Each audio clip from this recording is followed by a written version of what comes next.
Well, good day, my friends, and welcome to the Hebraic Living Walking with Messiah broadcast. We're excited to have you here with us as we explore the rich traditions and teachings of Hebraic living, guiding you on a journey to walk in alignment with your Messiah. Now, whether you're seeking spiritual growth, practical insights, or a deeper connection with your faith, this show is here to inspire and uplift you. Now, in last week's episode, Introduction to Spiritual Warfare Part 4, we discussed how to go on the offensive by protecting your spiritual environment each and every day, and how petitioning prayers are not really spiritual warfare. If you missed that series, please go back and watch that 4-part series and share it with your friends and family. I think you are going to really benefit from it as you learn how to go on the offensive and fight the spiritual realm of darkness. Now, and today we're going to start a new series, which kind of dovetails into our last series. Today's new series is called AI and End Time Prophecy. And this is something I've been wanting to present to you, my friends, for a while now, and I finally got it all together. And we're going to begin today by discussing what is AI and how it ties into the book of Revelation and the end of the age. Now, remember, my friends, to plug in every Tuesday at this same time to see the show live. And you can also view it on demand on the lambnetwork.tv website. Each show is also recorded on the Daily Torah YouTube channel. Welcome to all of our new listeners. And if you're not a subscriber, hit that subscribe button so you never miss a single episode. And remember, share these messages with your social media friends and family. You never know whose life you may touch. Now, if you have your Bible and notepads handy, get them ready. And let's begin, because we do have a lot to discuss today, and I will try to get it all in. So I'm going to have to go off the stage here, and because the slides are so big and so informative. So I hope take screenshots if you want and share this with your friends and family. But today, in our part 1 episode, AI and End Time Prophecy. This is an exciting episode, my friends. I hope you get a lot out of it. Leave some comments. Let me know what you think about it, because we're going to go on for quite a few weeks here to really dig deep into this. Now, this is part 1, and basically we're going to discuss how knowledge shall increase. Now, this is about AI, about Revelation, and the end of the age. Now, this is just not a study on technology. It's a prophetic journey from Daniel to Enoch, from the Tower of Babel to the digital age, from ancient rebellion to modern artificial intelligence. It all ties in, my friends, going back from the beginning of time. This has been the plan of the enemy ever since he walked on this earth, ever since man was created. This is his plan for humanity. And my friends, everything is spiritual. By the end of this episode series, you'll see why the explosion of knowledge in our generation is not random. It's prophetic. It is spiritual. And it is part of a much older story, one that began long before the flood. Now, let's get into the prophetic pattern of forbidden knowledge and technological advancement. I'm going to take my time going through these slides. I really want you to grasp what's going on, because many of you, you may not have a handle on the technological advancements that are sweeping the earth right now. And it's all been foretold. And you're going to see how prophecy has foretold where we are today. This forbidden knowledge drives progress. Where do people get these ideas from? Where do they get this stuff to make up computers and AI and the movies that we see, the sci-fi, the Terminator series of movies, all these things that they have been putting in our screens and in our minds for decades? Well, seeking this forbidden knowledge has historically led to breakthroughs and advancements in technology and society. But where do they get this knowledge from? Well, we're going to get into that. But this technological evolution, this advancement, often follows the unveiling of previously restricted or hidden information. There's a reason that God wants to restrict some knowledge, because when mankind gets a hold of this knowledge, it has devastating effects upon him and upon society in large. And then God has to step in, just like he did during the flood. He had to step in, as we're going to see, because forbidden knowledge was shared with the early humans. In Daniel, we'll go here first. Let's go to Daniel chapter 12, verse 4. And let's look at Daniel's prophecy of exponential knowledge. Now, this intersection of AI and prophecy. Let's begin with the clearest biblical prophecy about the end time acceleration of knowledge. Daniel mentions this in Daniel chapter 12, verse 4. He says, "Seal the book until the time of the end. Many shall run to and fro, and knowledge shall increase."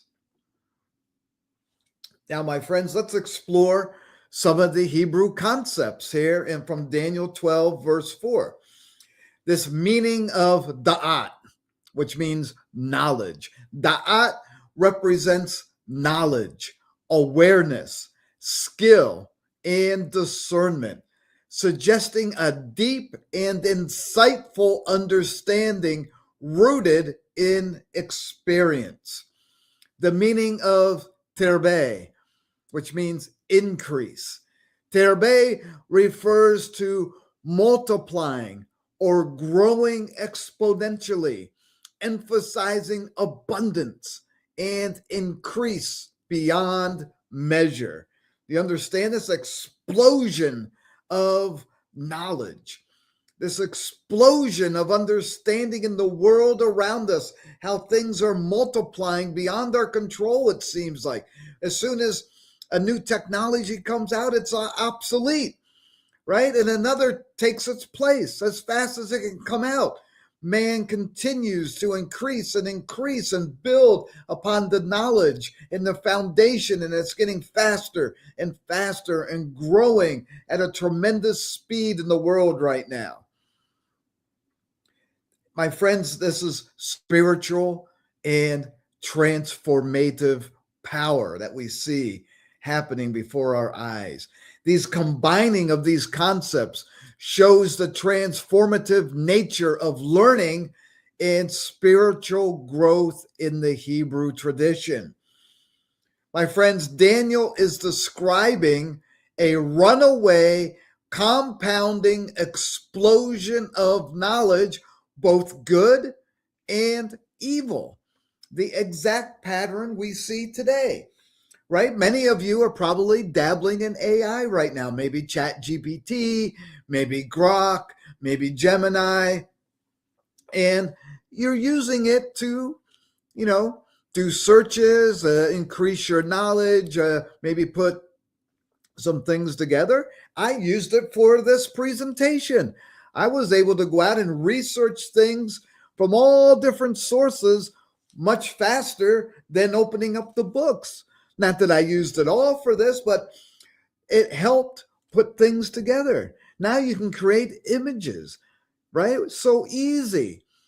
And how many people is it going to put out of work? All this new expounding of knowledge, just compounding, this explosion of knowledge that can be used both for good, right? And can cut down on your workload, help you do things faster if on your job, but it can also be used for evil.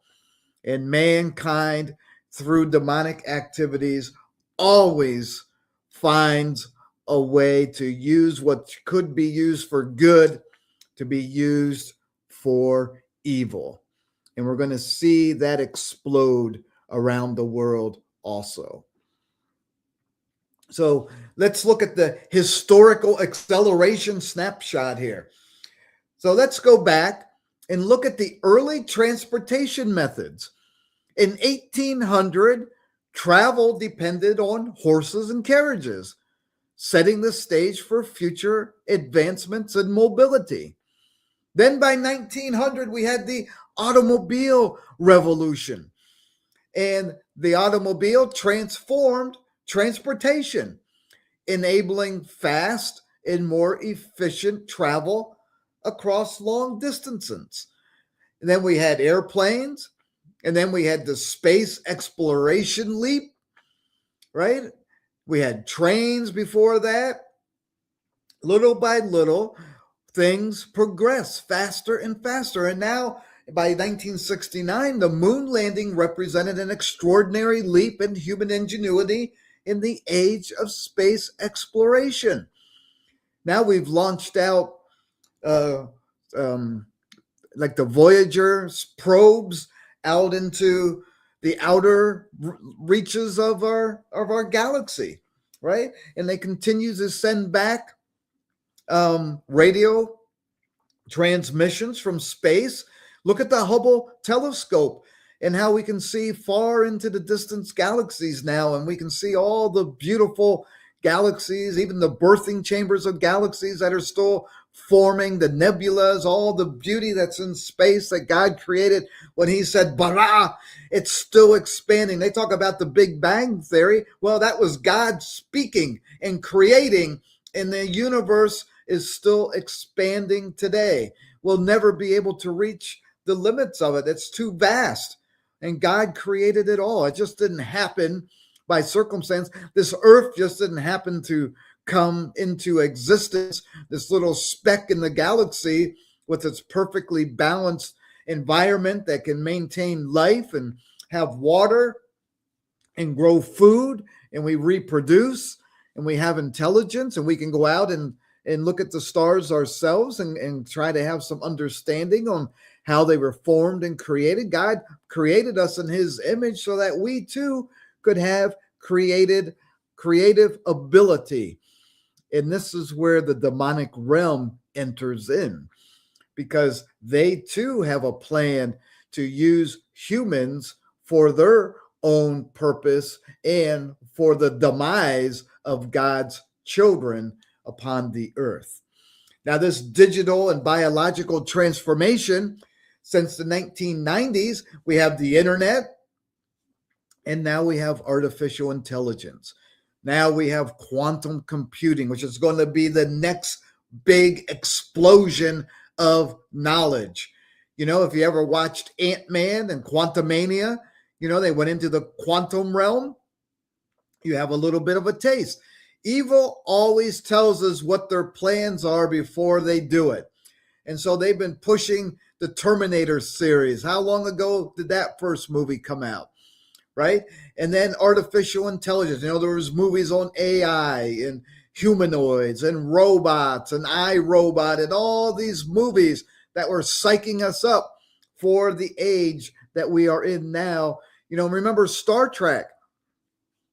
Remember in Star Trek back in the 60s, they did reports on what looked like little iPads today, and they had mobile communicators, which look like today's early mobile phones, right? Now, we're not doing beaming up and down yet, but who knows? They may be able to figure that out and be able to move objects around and figure out how to do that.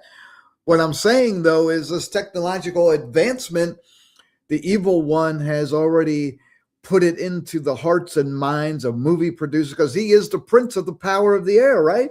So he puts it into the producers' minds to what to broadcast and what to prepare the humanity for his global takeover, which is what this series is all about. And then we even have genetic editing. They've transformed modern society. Now they can take DNA and cloning and all this stuff. They want to create new humans, and they want to merge robots with humans now, and transhumanism, as we're going to see as we go through here. It's all coming, and it's already here. Now, this explosion of knowledge, this knowledge previously doubled every century, showing slow progress in learning and scientific discoveries. Remember, we had the ancient ships, and then eventually we had the industrial. How long did it take from ancient biblical times, Roman times, until the Industrial Revolution? It took thousands of years, right? To be able to make that leap in technology. And then we had that explosion in the 1800s. And then modern accelerated knowledge. The technology and information sharing now cause knowledge, believe it or not, my friends, to double every 12 hours, marking unprecedented growth. As I said, as soon as something is put out on the market or created, it's already obsolete, and they're already on to the next version within 12 hours in many cases. Okay, I know that's hard to believe, but that's what's happening. It's continuing to double and increase faster and faster. In this prophetic vision of growth, the ancient predictions foresaw a future era with exponential increases in knowledge and information. And my friends, Daniel saw all of this. He was shown 2,500 years ago. Now,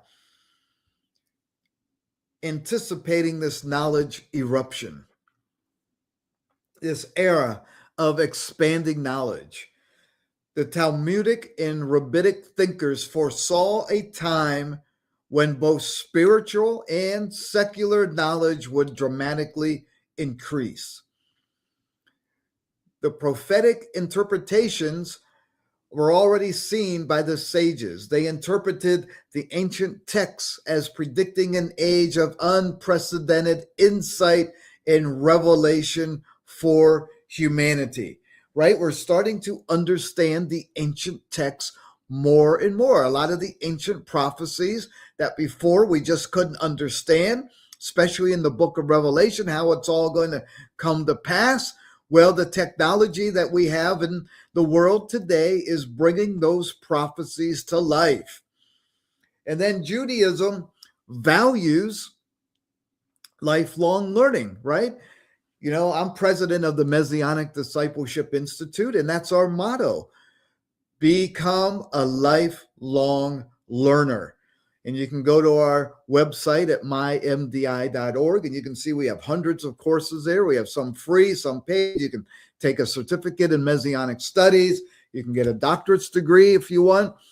And we help you become a lifelong learner based on the Lamad method of Hebraic learning, right? We don't accelerate. We go back and we take our time teaching you from a Lamad, a Hebraic mindset, right? Get away from the Greek mentality, and we put on the Hebraic mentality to be able to teach you the ancient texts and embrace learning for lifelong and to increase your knowledge of Scripture. But here, Judaism that values lifelong learning. It's expecting future generations to experience profound intellectual and spiritual revelations. And we're seeing that today. Now, many people don't like to read the Zohar, but I want to quote this from the Zohar on Shemot chapter 2, verse 32, because it says, in the 600th year of the 6th millennium, the gates of wisdom above and the fountains of wisdom below will open. Many rabbis interpret this as the wisdom above means spiritual revelation, and the wisdom below refers to scientific and technological advancement. And we're seeing that today. We're seeing this combination of spiritual and technology embracing and helping people to understand and to learn and to grow. And it can be used for good or it can be used for evil. Now let's take a minute to look at a very pivotal part in time, because this is the time that the Zohar is talking about, 1840, a year of innovation. So what happened in 1840? Well, the Industrial Revolution advances. The Industrial Revolution surged in 1840, leading to new manufacturing processes and rapid urbanization throughout society. It's also when steam power was adopted. Widespread use of steam power revolutionized transportation and industry, powering trains and machinery across nations, even the steamboats, if you remember. And we still have some of this being used today. And then we had the telegraph and communication. The telegraph was introduced, enabling instant long-distance communication and transforming the speed of information exchange. Imagine that. Who could think that Alexander Graham Bell could put two wires together and have them hook up, and you could place a call through them, and you could hear the person from the other end. You had a transceiver and a remitter, right? So you had a receiver and a transmitter, and you could hear and talk. It's an amazing part of technology. And who would give him the idea to even do this? It's amazing the things that we invented during this time. And then we had the birth of computing concepts. Even back then, the early ideas about computing emerged, laying essential foundations for future technological advances in information processing. It all had to do with math, learning about the binary algorithms, the zeros and the ones, and being able to put bytes together and to transfer that information and to have it transmitted and received and then interpreted into a language that we could understand. I have a degree in computer science. I remember back in the 80s, I was learning Fortran and assembler language. Those are some of the rudimentary languages that everything is based on today.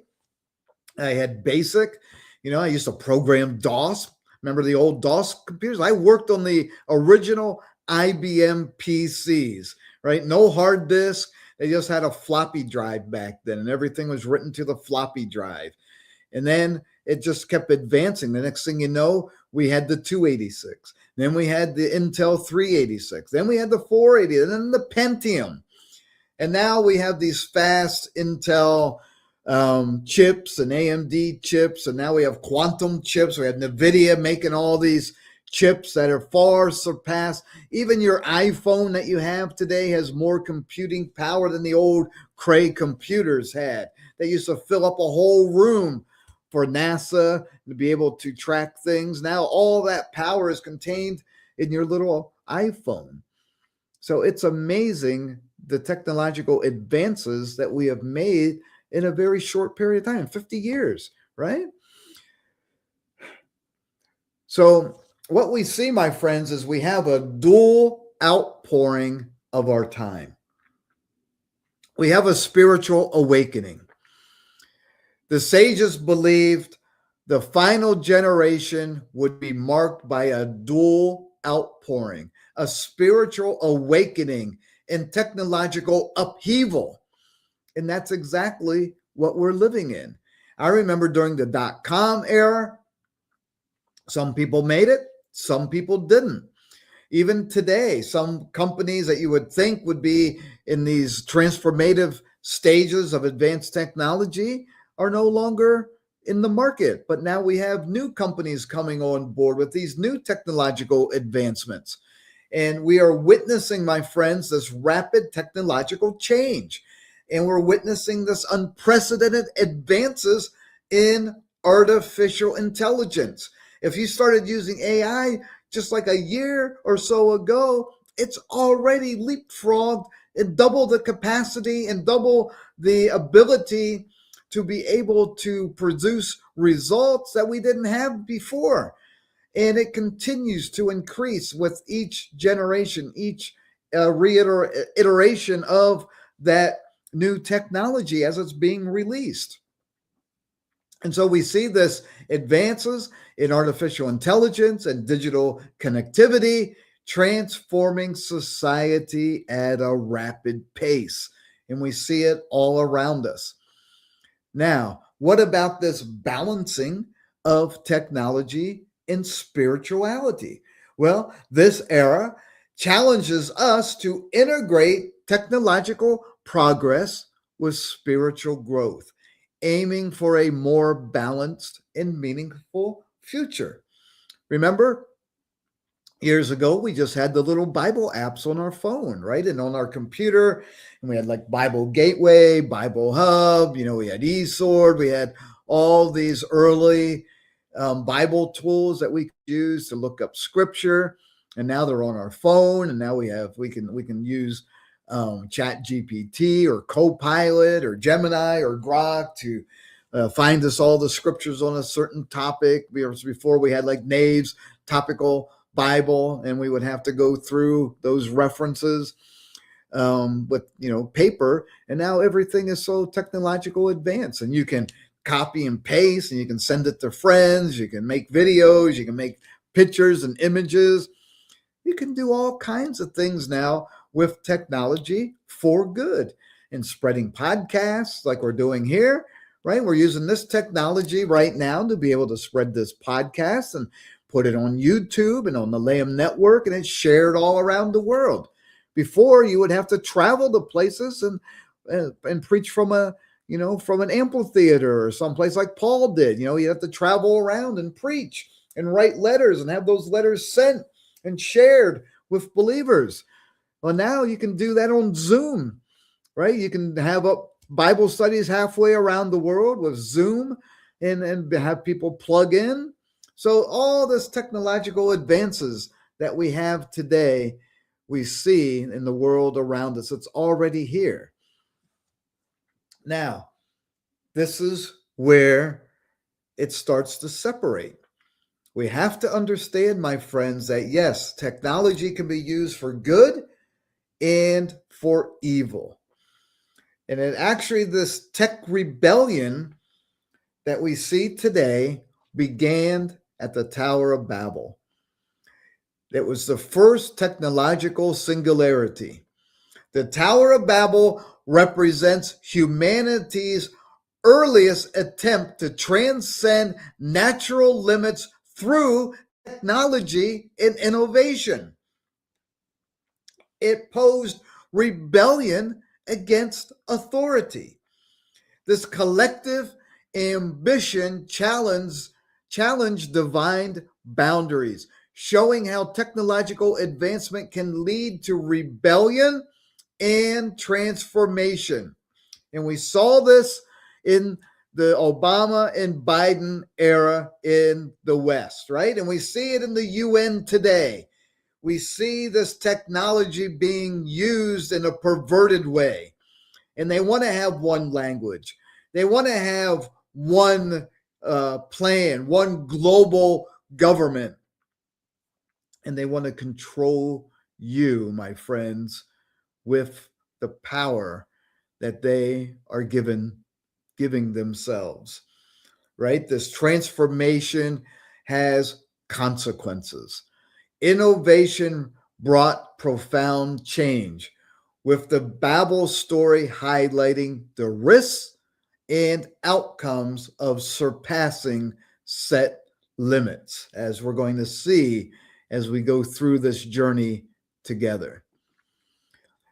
You know, back in Genesis chapter 11, verse 4, what did they say?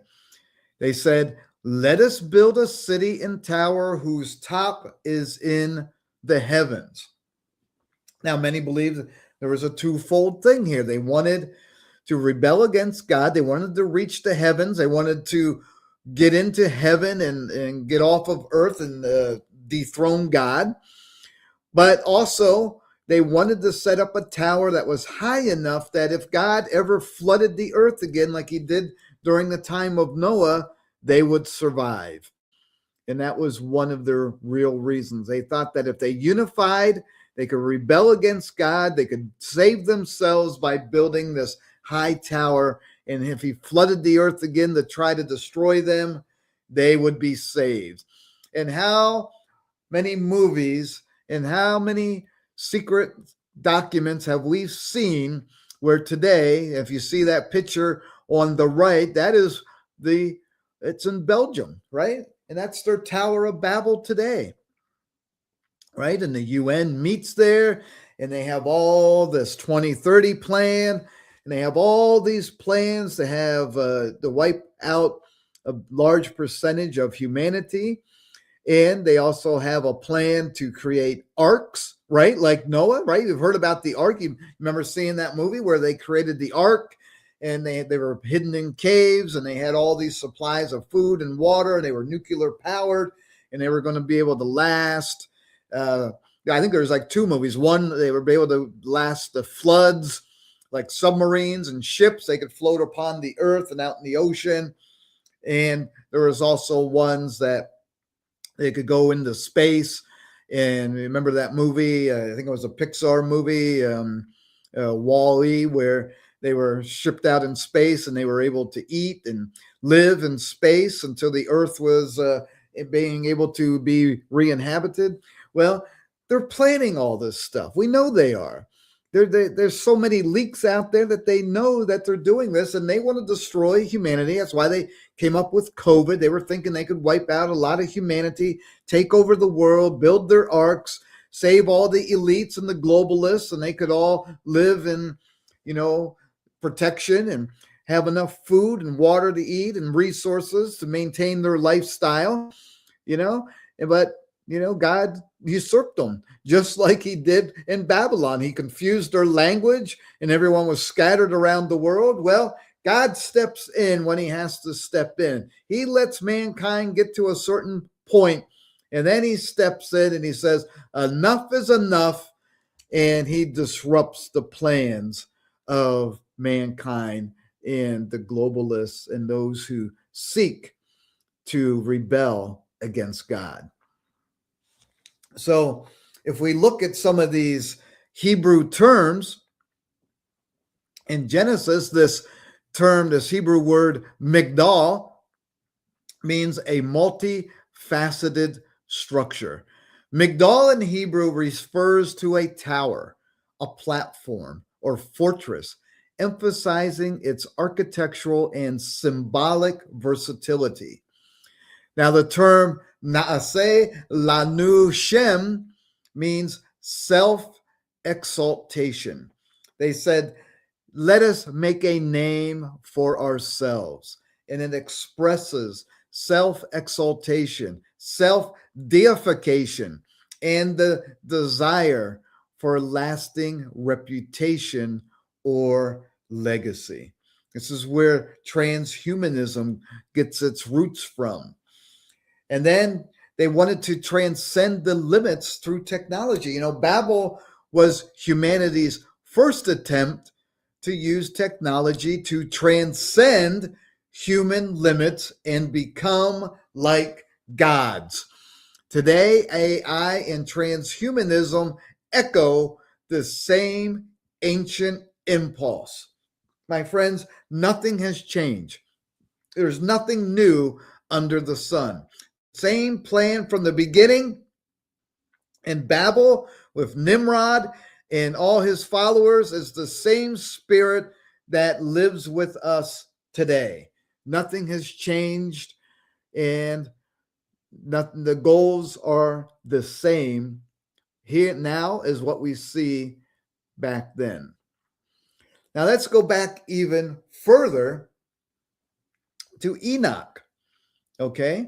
Well, actually, Enoch came after, but let's look at Enoch in the forbidden knowledge. Let's look about the watchers. You know, Enoch talks about the watchers, right?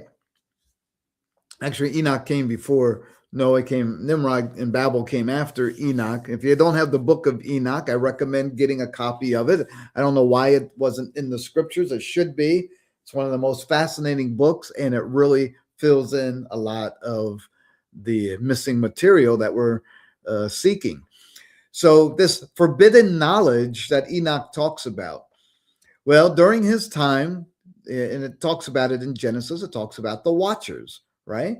These are the fallen angels known as the watchers that descended to earth. These are the ones that were cast out. They were sent here to watch us, right? And eventually they were cast out, and they were sharing forbidden knowledge with early humanity, changing their destiny. This is what happened during the time of Noah. These are the roots of rebellion. This transmission of secret knowledge ignited early technological advancements and spiritual defiance, leading to corruption and chaos.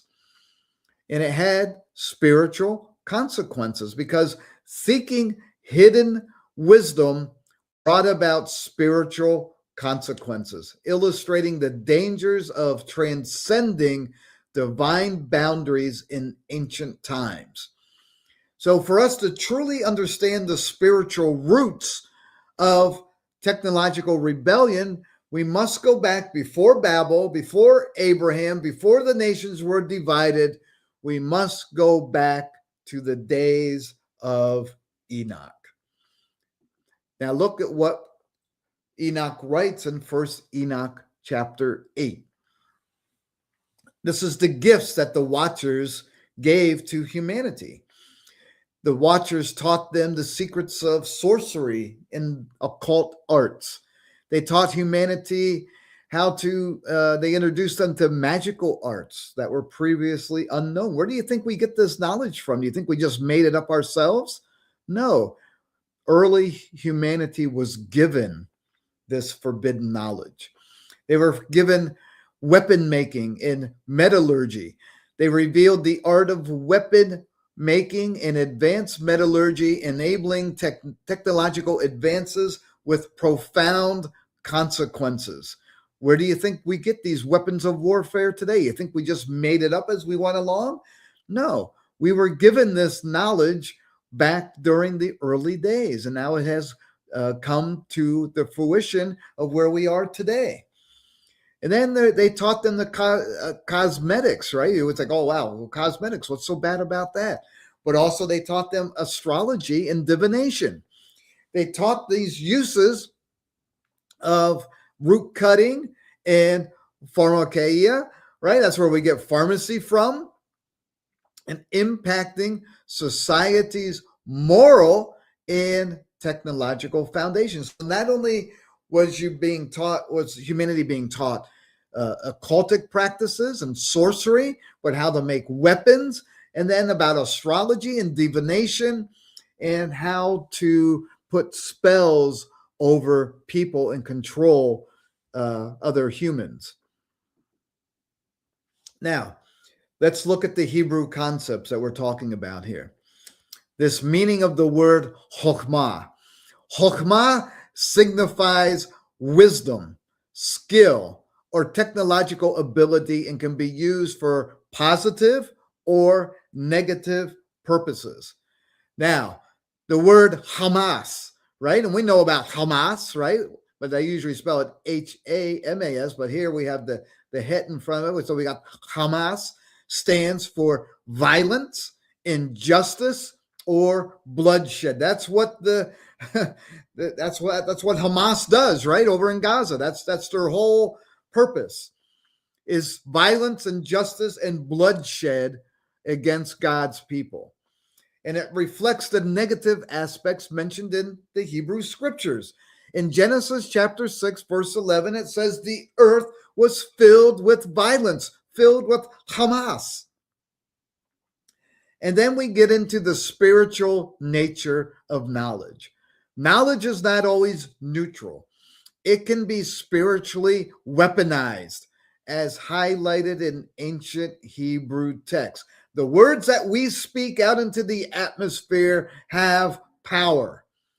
And the Watchers introduced humanity to the secrets of darkness, knowledge that accelerated human corruption, violence, and rebellion. And you see it all around us today, my friends, in society. And if you don't see it, then you're blind because it's all around us. And the church and those who have been entrusted with knowing God's word has failed society in combating this darkness that is sweeping the earth right now. And we are here to make a bold statement because we fight with the sword of the Spirit against all the wickedness of high places and principalities. We have spiritual warfare and weapons that we use against the darkness of today. But the Watchers brought about the birth of warfare, human physical warfare. They introduce weaponry. They create the creation of weapons, making the beginning of organized warfare and human conflict. How do you think we have all these wars all through the Bible from the beginning of time? Man against man, army against army, this person against this person, back and forth, fighting, uprising, all throughout history, even to today. We see the spread of the dark arts, right? And we see it today, right? All the occultic movies that we see. And then being practices, the spiritual witchcraft that we see practiced today, Satanism, outright darkness right in front of our eyes, and they're not afraid to show it anymore. The Watchers taught humanity mystical practices and enchantments, influencing spiritual and ethical beliefs. And then they taught deceptive writing and knowledge and secret knowledge that they imparted, affecting communication and trust among people. And we see that today, don't we? We see the media, right? The mainstream media constantly telling us half-truths, distorting the truth, destroying people, and teaching truths that are not true. They teach lies that they say are truth, right? And if you ever read that book, 1984, what did they have there? The Ministry of Truth, right? And Atlas Shrugged. We see these movies when the media follows right along in their footsteps, right? 90% of the stuff you read on the news today is fake news.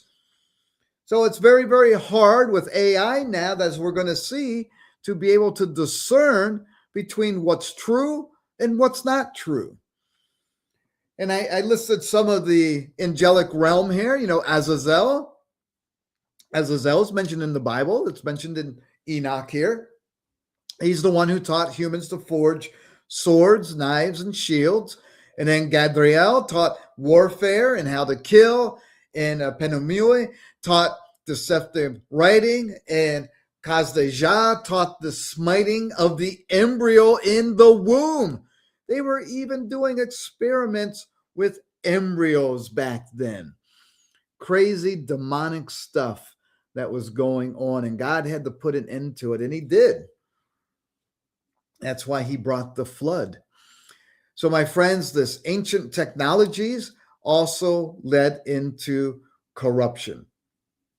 These advances, they were taught by the fallen beings, the Nephilim, in the human corruption when these angels and these watchers were cast down and they went into the daughters of men, and they had unions, and they created these supernatural beings, and humans resulted in the Nephilim, leading to widespread violence and moral decline. God had to put an end to it. Otherwise, the Nephilim would have wiped out all of mankind, all of righteousness. Noah and his family would have been completely destroyed, and evil would have swept over the earth, and God had to put an end to it. Such early knowledge was associated with the corruption of humanity, influencing both technology and societal values. My friends, Enoch gives us the missing details. The rise of violence and corruption wasn't random. It was engineered by the demonic realm, led by Hasatan, cursed be he. So why does all this matter for AI? Right? We have about less than 15 minutes left here for today's episode. So why does it matter? Well, the pattern is identical. Forbidden knowledge leads to rapid technological advancement. Back then, they had metallurgy, sorcery, occult sciences. Today, we have AI, genetic editing, and transhumanism.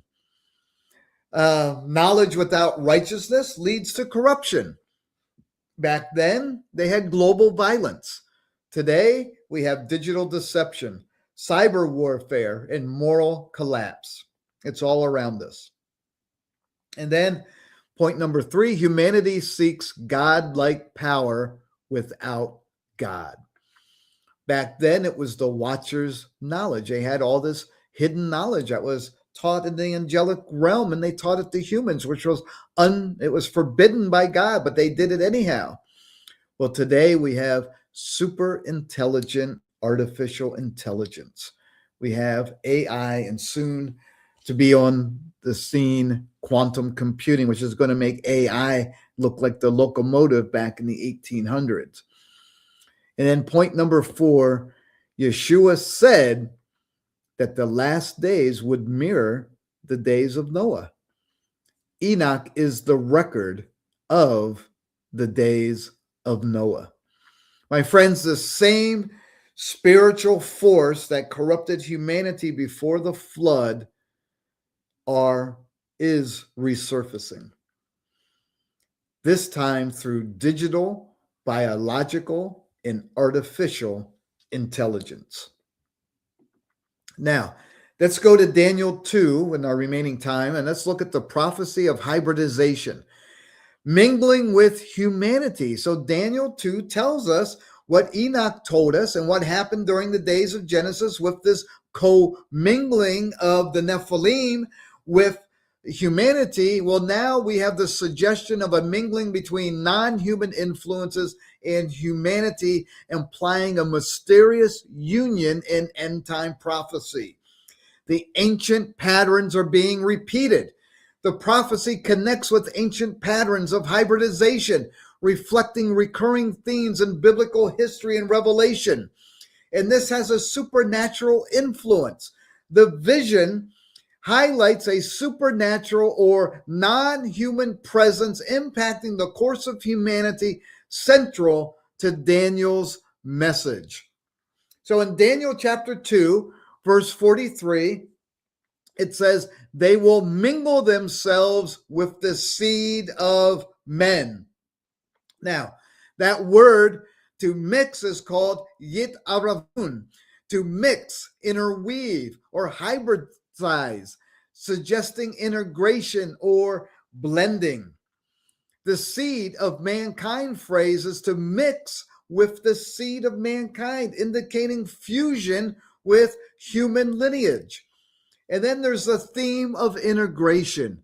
We see this as a prophecy of non-human entities mixing with humanity, whether spiritual, like in the case of the Nephilim and demonic realm, or technological or biological.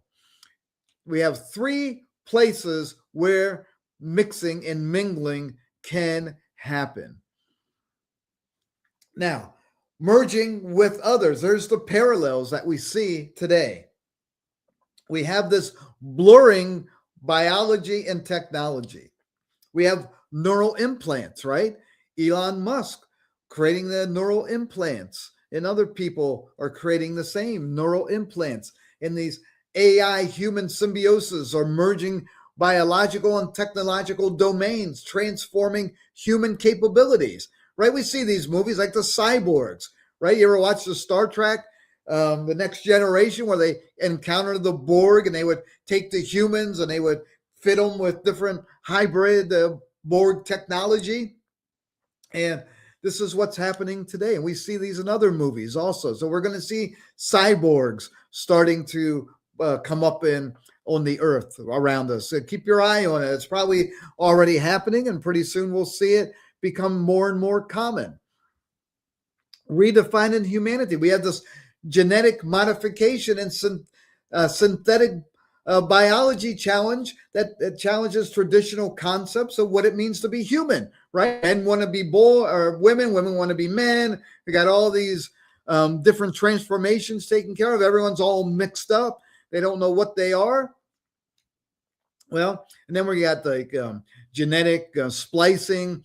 We have DNA manipulation. We have all this stuff going on in the genetic realm. And then we get into the ethical and existential questions.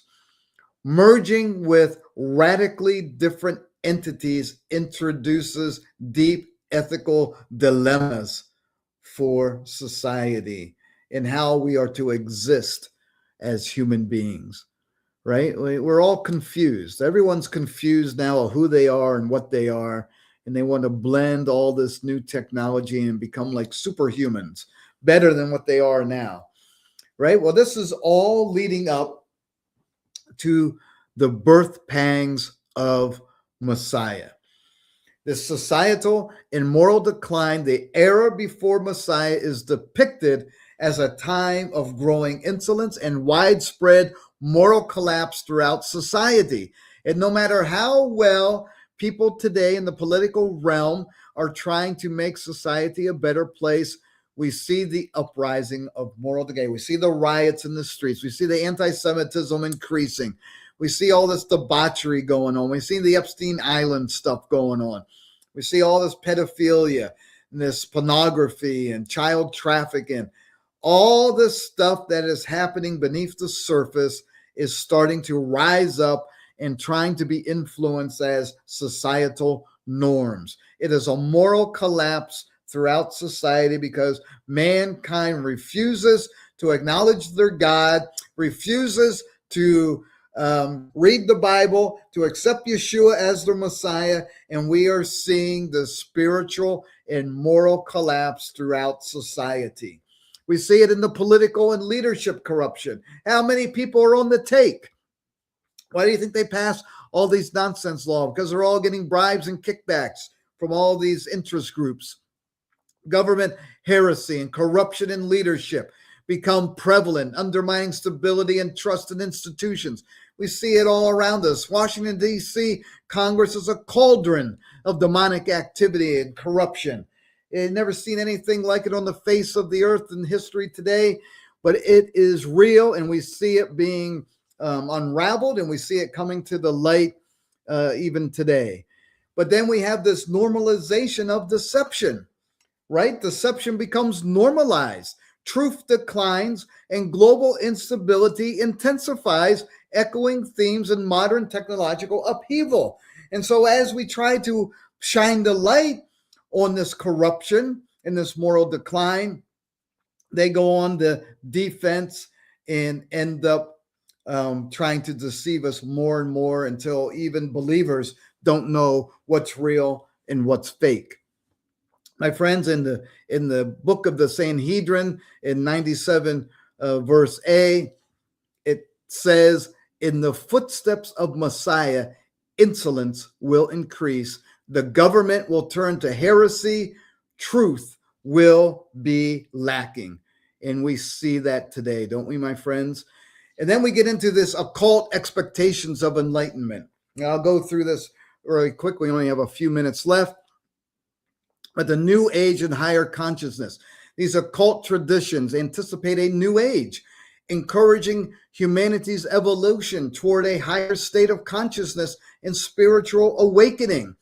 Artificial intelligence is often seen as a guide for spiritual progress, resembling a digital ascended master in some occult beliefs.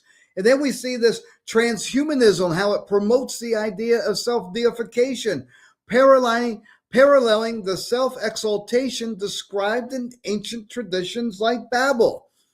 And we see, while Scripture warns of deception, the occult traditions celebrate the rise of artificial intelligence. The same spirit behind Babel, my friends, is what's driving this modern occult transhumanism. Now, the Messianic takeaways on AI. My friends, AI's prophetic significance.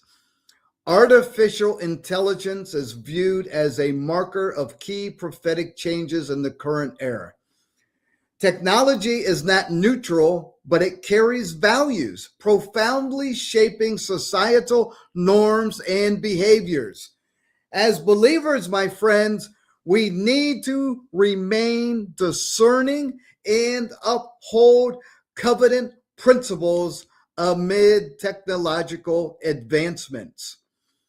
And now the prophetic arc has been unveiled. The journey of knowledge, from Daniel's sealed book to the Watchers of Enoch, to Babel, to the digital age, knowledge has evolved from ancient prophecies and sealed wisdom to today's digital breakthroughs, shaping our current understanding.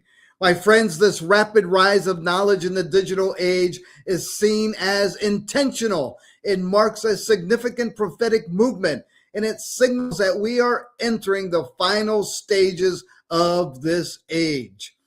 Now, next week in episode 2, we will explore the image of the beast, global theocracy, and how AI may play a role in the final Babylonian system. Until then, walk in wisdom, my friends. Stay grounded in Torah and keep your eyes on Yeshua.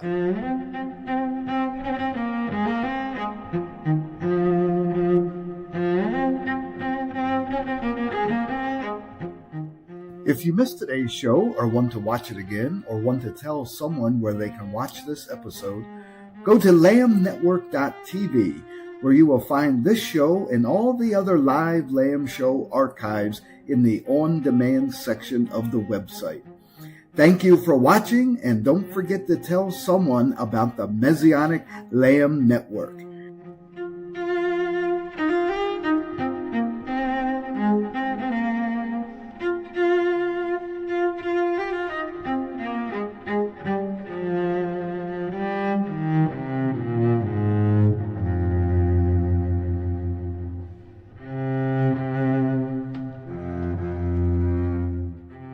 We are richly blessed to bring you what we believe is the fullest, most diverse, yet up-to-date progressive teachings, discussions, and prayer programming you can find anywhere on this planet.